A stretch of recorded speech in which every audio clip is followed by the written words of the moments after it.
Come on into the library. It's a place where I love to be. Look in a book, here's a story for you. Who makes stories when the day is through? Who makes stories when the day is through? Story makers, working through the night till the rising sun. Story makers, stories are fabulous, stories are fun. Milton Wordsworth, Shelley and Jackson, working through the night till the rising sun. Story makers, stories are fabulous, stories are fun. Come and be a story maker.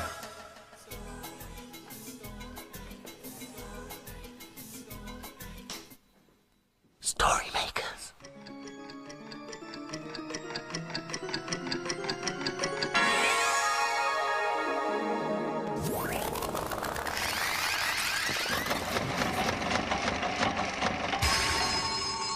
Story makers. It's midnight. Hello.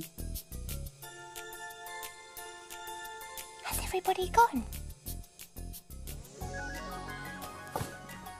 The sun is down, the stars are bright. Story makers come out at night.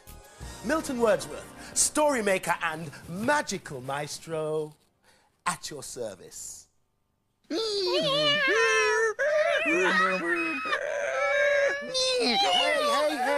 What in the name of flibbity-gibbets are you two doing here and around the library like that? It's a box of treasure. Surely not. Oh, it is. Yes, I heard the children talking about it. Yes, you put your hand in and dig for buried treasure. Can I have a go, please? Absolutely not. Oh. Why not? Not until I've had to go first. Oh, that was lucky. And rabbit. And rabbit. This is terribly exciting. I wonder what it is. Oh, I'm all fingers and thumbs. Oh, how useful. Well, it would be useful if we had a sandpit. I know. What? Let's Put it in the story machine. A park story with a swing in it. I think this will do. Now we require the secret ingredient to make the machine work. Do you know what it is? Imagination. That's right, imagination. That's when you see things in your mind and you make them come to life. So put your hands up like this and imagine our park story coming to life. Imagine a story.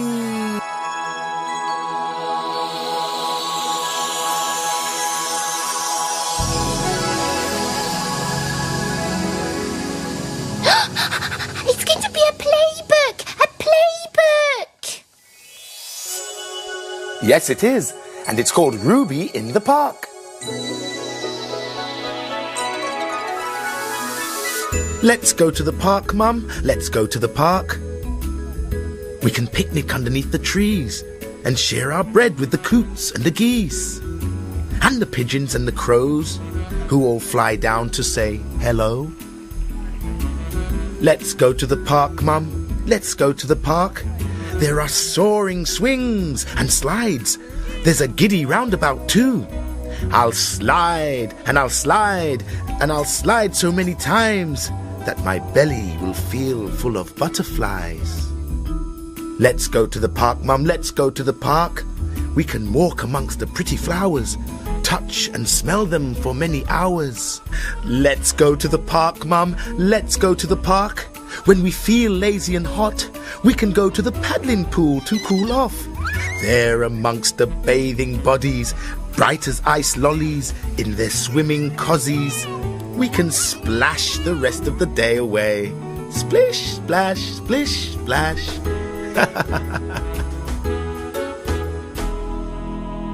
Oh, Milton, do you know what I liked best in that story? No, what? I liked the slide. I'd love to go on one of those. They're stupendous. Ooh, let's have another race. If you're going to play racing again, I think I'll just go off and do a little pondering.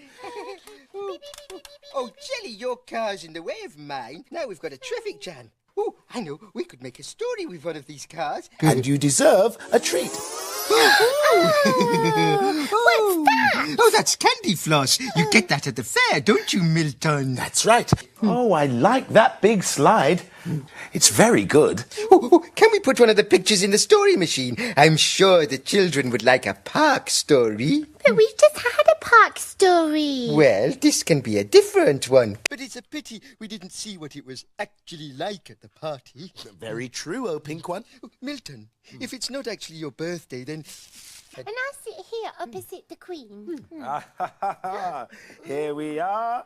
Jackson, Jelly, Milton, that's me, Boswell the cat, and the Queen. I see we're all here for our midnight feast, except for the Queen. Oh dear, she hasn't turned up. No. Oh, never mind. I think I have everything we need. A saucer of milk for Boswell the cat, a drink for each of us, some biscuits, and a bone for the dog. But Milton, we don't have a dog. Oh yes. I tell you what. What? I'll use this bone for a story. You won't be needing this, will you? Well, I wouldn't want it to go to waste. Hey! Into the machine it goes. Are you ready to help? Imagine a story.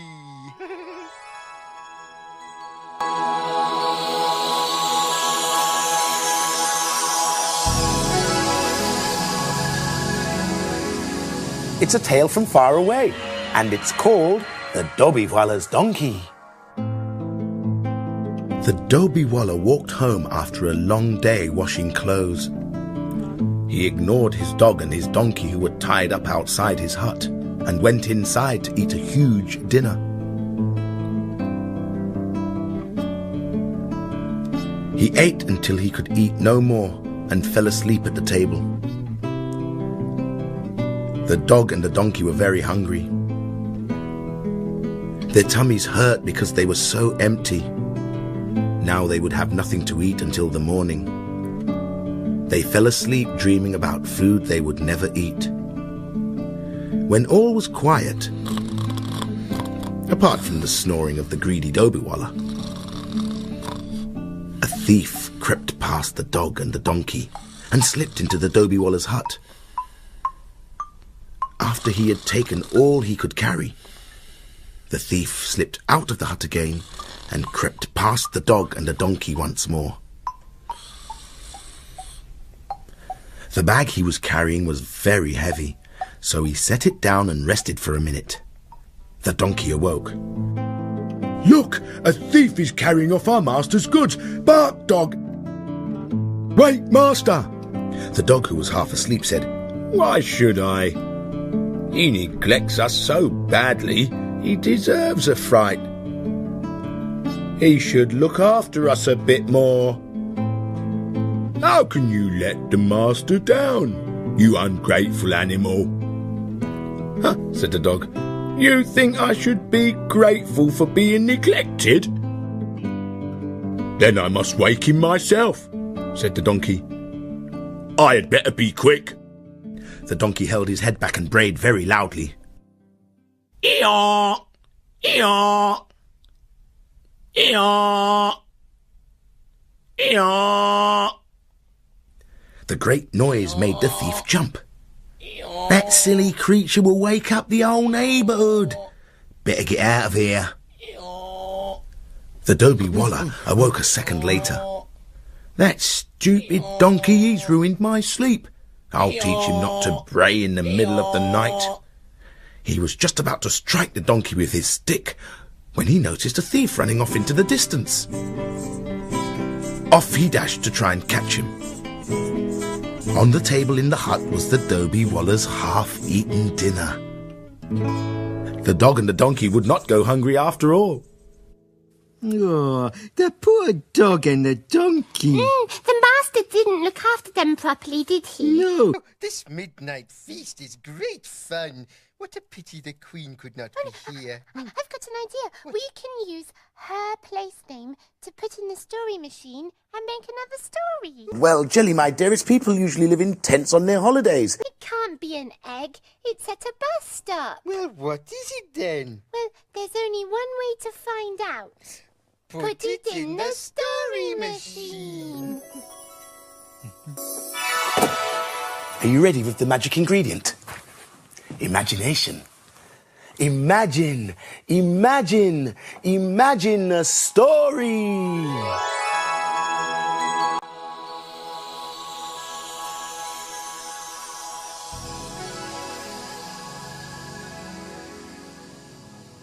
It's a Blue Cow story. Excellent. And it's called Blue Cow Goes Camping.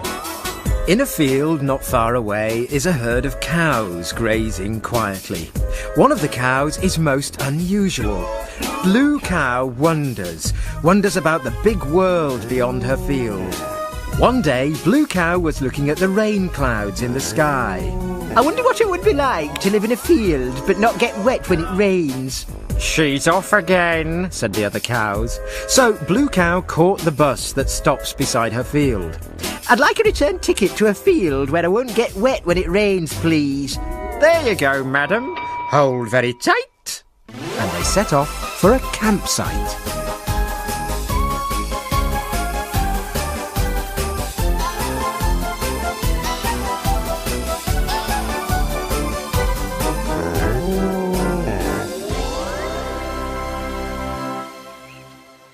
When Blue Cow got off the bus, she could hardly believe her eyes. She was in a field dotted with tents of different colours. "Hello," said a brown dog coming out of a small green tent. He was wearing a blue woolly bobble hat. "I'm Eric. Do you want to put your tent in our field?"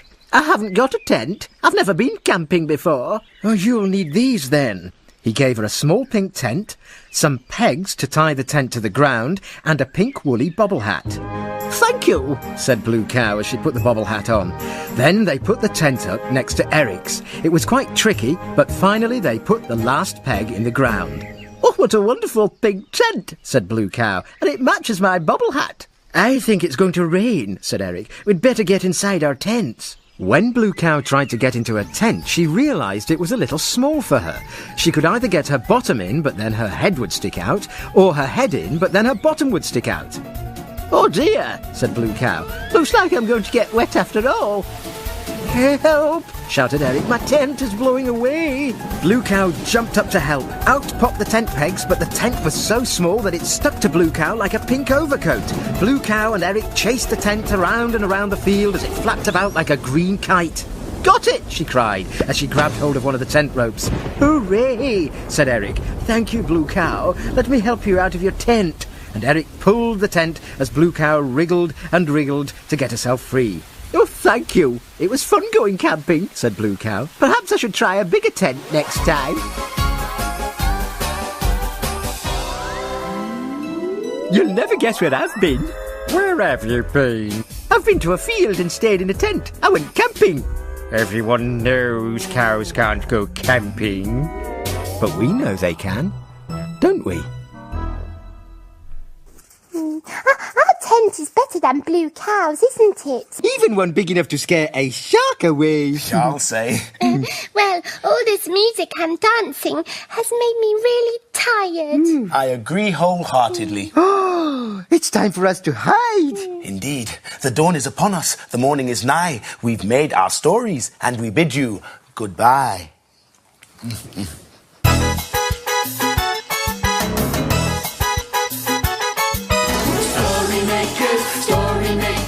Working through the night till the rising sun. Story makers, stories are fabulous. Stories are Helping. Bye, story makers. See you again soon.